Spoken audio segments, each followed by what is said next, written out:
Don't Want to Blink. A Christmas Story. Natalie sat across the table from a friend from high school. It had been years since they had talked, and now Natalie filled him in. She had gotten married. Her husband, Nick, had gotten paralyzed so that now he could move nothing but his eyes. Her job had become to take care of him all day. "Trevor," she said to her old friend, "it's really hard. I have to bathe him and dress him, feed him, and he can't do anything but move his eyes. After he got back from Afghanistan, he had a shrapnel wound to the neck, but we thought everything would be fine. He could move fine, he was completely there mentally, until one day I just woke up next to him and he couldn't move. It was horrible. That day was the worst day ever. The ambulance, the waiting room, the tests. Eventually the doctors just told me that they think it's a blood clot that dislodged and got stuck in some part of his brain. They said it could dislodge again at any moment and all movement could come back, totally back to new, or he could die on the spot." She shook her head and slowly dropped it into her hands.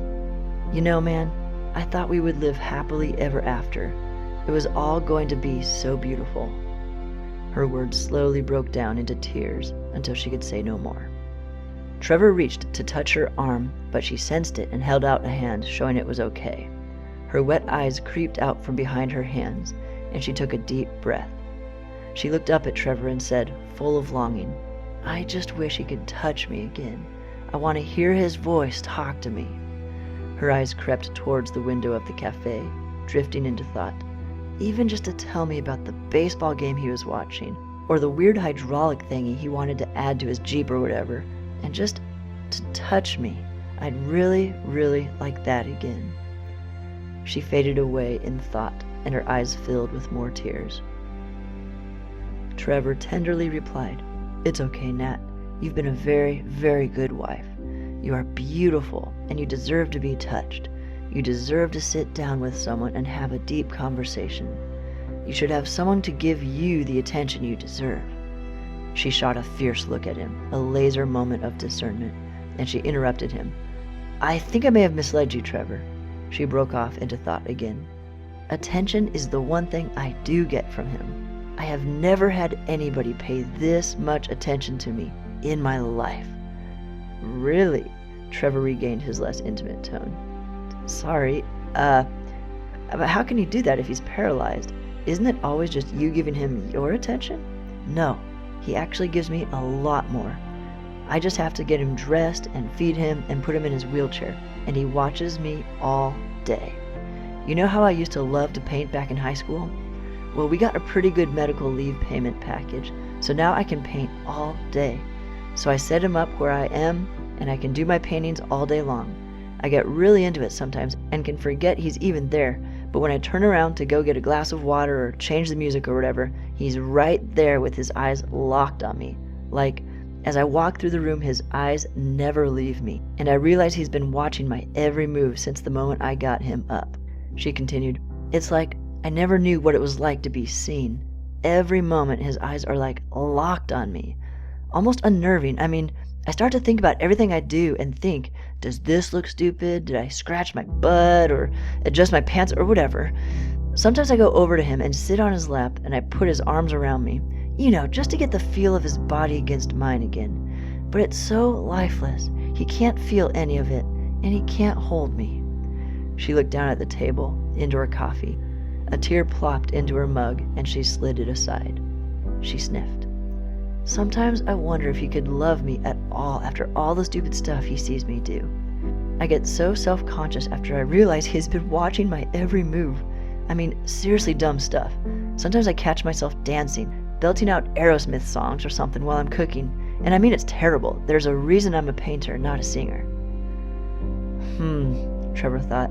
Then he said, "So there's no way for him to communicate with you? Can't you, work out a system with his eyes or something?" "Yeah, well, it's funny that you mentioned that. A few weeks ago, I was thinking about that, and I asked him, 'Honey, why don't you blink what you want to say to me? We could do Morse code or something,' I said. and I tried to work through it with him, but he didn't seem to want to even blink except at the last possible moment before his eyes were watering. I was trying to point to letters to set up a system of blinking, but he just wouldn't stop looking at me, trying to wait till the last possible minute to blink. It actually made me start to wonder if he was all mentally there. It was the first time I had wondered that. But since then, I caught him doing something else. One time when I looked back at him, he glanced at my iPhone speaker. Like I think he could still see me, but he's looking at the speaker. He looked back at me, and then for the next few moments, he didn't break his gaze on me again, almost if looking at the speaker was trying to tell me something. But he got me thinking. So for lunch, I got a sandwich and just sat down in front of him and watched him. And sure enough, he'd look over at the speaker at certain times. Sometimes it seemed random, and sometimes it was at the same spot during the chorus of a song. So I started to write down the words or phrases whenever he looked at it. And I sit with him and watch him for like an hour every day, over lunchtime, and I write down the words I think he's noticing. But sometimes we go days without him looking over there once. And the stuff I have written down, I can't make sense of it at all. Well, maybe I could help, Trevor broke in. I work for Wycliffe doing translation, remember? I know languages. Oh yeah, I could totally show you. Sorry, I forgot. She started feeling all over her pockets for the crackle of paper. She finally found it in her lapel pocket of her poofy vest. She took it out and said, I'm sorry, Trev, I haven't even asked about you. It's okay, he said understandingly. Why don't you show it to me? She unfolded and flattened out the notebook paper on the wooden cafe table. She turned it around to him and let him read. At the top of the paper was the leftover question she had asked him, quote, why don't you blink what you want to say to me? And the alphabet written down below it, but it was scratched out so she could repurpose the paper to the excerpts of lyrics, which were, quote, I don't want to say goodbye, by Aerosmith, quote, Take the Time to Waste a Moment, by the Kings of Leon, quote, I'm Not Looking for the One, by Marcus Canty, and quote, There's Always Someone Looking at You, by the Boomtown Rats. She continued, and they were in this order, like he didn't look over at the part in the Kings of Leon song until it came on a second time, after the Aerosmith song. Trevor looked at it over once and smiled. Oh, that's easy. He looked up at her, handed it back to her. It's really sweet. Really? She snatched it back and stared down at it. What does it say? Look, take the first part of that, I don't want to, and the last part of the Kings of Leon song, waste a moment, and then the part that says not looking, and the last part, at you. She repeated it to herself. I don't want to waste a moment not looking at you. Then she said a little louder, You think that's what he means? I mean, that could be it. But then she looked up at the top of her paper, read the sentence she had crossed out, and tears immediately filled her eyes. She caught a beautiful sob in her throat and then dropped the paper on the table. Without even saying goodbye, she grabbed her purse and stood, which knocked the chair to the ground, and rushed out the door. The paper lay on the little square table. Trevor, a little shocked, took the paper and turned it around. He read the sentence that had been crossed out again. Then his eyes watered up too. He read the question and answer together. Why don't you blink what you want to say to me? And the answer was, I don't want to waste a moment not looking at you. Natalie burst into her door and ran to her husband. She sat down on his lap and showered kisses all over his face and head. She said between the kisses, I just figured out your message. I love you, I love you, I love you. You don't ever have to blink, honey. I will do whatever you want to see. I wish you could hold me so bad, but until then, this will have to do. Whatever you want to tell me, you just tell me.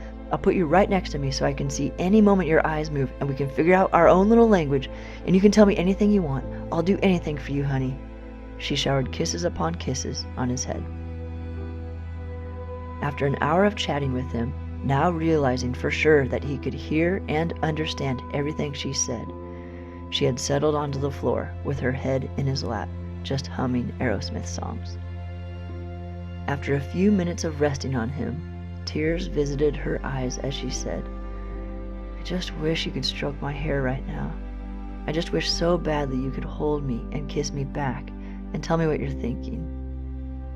After thinking for a while, she added, but we can do it this way. I'll put the music on random, and we'll try to cover as many songs as we can each day, and we'll figure out our own little communication system."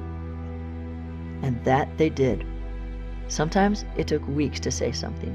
They could only do one sentence at a time, and they could not start until the previous was finished. It was long and discouraging at times, often causing tears. And then the far and few between ecstatic moments of breakthroughs and all the kisses that followed. He told her how much he loved her and what he thought of her paintings. He told her which were his favorites and why, and how, even so, she was the most beautiful thing to watch. And this went on for years. Sometimes they didn't leave the house for days. The process was so arduous, and they wanted to hear each other's thoughts so badly. If they wanted to talk, they had to be fully listening. And then one night, 30 years later, when she was 55 and he was 53, she had a dream. In the morning, as she woke up, she started crying. She cleaned her tears and pulled herself together before turning to him. His eyes were already open, and she said, "I had a dream that you could finally hold me again. I thought it had finally come true." She just held him, crying in bed, until noon. Her hope was like gravity. For 5.5 more years, they did their thing. One Christmas Eve, she buckled him in and cautiously drove him for one more off-road drive in his old Jeep before she was going to have to sell it. Someone was going to pick it up as a present for their son on Christmas Day. She had kept it, hoping they could use it again, but it was just gathering dust and they could use the money. It was a shaky ride, and she stopped halfway through because she remembered it could shake the clot loose and kill him. That night, as they were going to bed, she caught herself humming again. She had been singing over and over, "I don't want to say goodbye. I don't want to fall asleep 'cause I miss you, babe. And I don't want to miss a thing." She groaned at herself and said to him, "I'm sorry, honey. I did it again. You must be so annoyed after hearing my crackling old woman's voice, always singing off-key. Night, baby. I miss you." She kissed him on the cheek, and she turned over and went to sleep. In the middle of the night, she felt something on her face. It startled her, and she jumped. Her face pushed against someone's hand coming from behind her. She turned and looked at her husband. Nick was turned onto his side in the bed, with his arm outstretched. He was smiling, as if learning how to do it again. He let his hand relax, falling into the blankets, just the fingers still touching her lips. "Oh, honey, oh, honey, oh, Nick, oh, honey." She saw the peaceful calm on his face. His face was learning to work again, and she got suddenly worried. "Are you okay? Can you move? Don't you want to hold me?" He tried to speak. It was ugly and scratchy from disuse. He cleared his throat and mumbled until he remembered how to use it, and until the voice came more smoothly, and he said, "Shh, patience, honey. I will hold you closer and longer than any man has ever held his wife before. But I must tell you something." She nodded and almost whined because so much love and desire and passion and hope was building and ready to burst out of her. "I had a dream too," he said. They both remembered her dream from 5 years before, because by now they were both very good at patience. He said, "The day I first saw you at the pharmacy counter, I kept walking around the store for like an hour because I couldn't stop looking at you. I kept thinking, if I could look at that woman all day, every day, for the rest of my life, I would be happy." She smiled and touched his face too now, her eyes filled with tears. She realized this moment would change things. After this point, she wouldn't ever quite have the same undivided attention from those eyes. Life would become more normal. And he saw it all come together in her eyes without her saying a word. He added, "My dream came true." And for 5 minutes more, they soaked up that gaze and didn't blink until they absolutely had to. And at the end of that 5 minutes, he pulled her very close and whispered in her ear, "Now let me hold you for the rest of our lives." And you could almost never find them when they were not touching each other from that day forward.